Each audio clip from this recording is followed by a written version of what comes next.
Guys, how are you? Hope you all are doing well. Today I'm back with one of the most interesting video. In this video tutorial, I'm going to show you how to connect a wireless mouse to your Android device. So I have the wireless mouse, as you can see guys, in my screen. So now I want to connect it, but the wireless mouse has a nano USB receiver, as you can see guys. Okay, so but in my phone, so there is only available type C port, as you can see guys. So every phone comes with type C port only. So now we will try to connect the wireless mouse to our Android phone. To connect your wireless mouse to your Android phone, you need to buy this USB to type C converter. So you can buy it online or offline from any electronic store. So this is very budget friendly OTG device guys. So just simply you need to connect your USB mouse receiver here like this.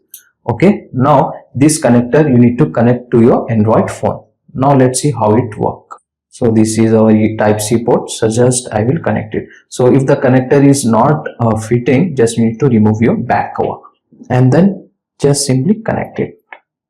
Now you're good to go. In your mouse there is a on off button, so just you need to turn it on. That's it.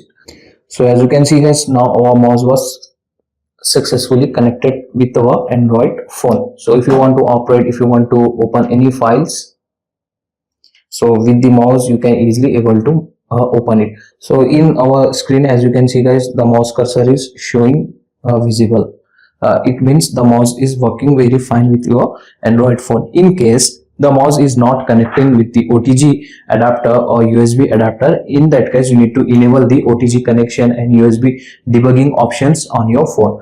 To enable it guys, simply open the phone settings, and here in the settings scroll down and find out developer option. If the developer option is not there, go to about phone, go to software information, tap on build number continuously. It will enable the developer option. After enabling, open the developer option, enable it, and scroll down and find out USB debugging option and enable it. Same thing, you need to find out the OTG connection setting on your phone. Just in the settings search OTG, and if the option is disabled, you need to enable it. That's it. Now after this guys, it will connect successfully. Okay, so this is the very easy and very simple method to connect wireless mouse to your Android phone by using this simple adapter, USB to type C converter. Okay, that's it. So that's what today guys, is a short and simple video. Hope you enjoy this. If you enjoy, please guys like, share and subscribe to our channel. Thank you very much.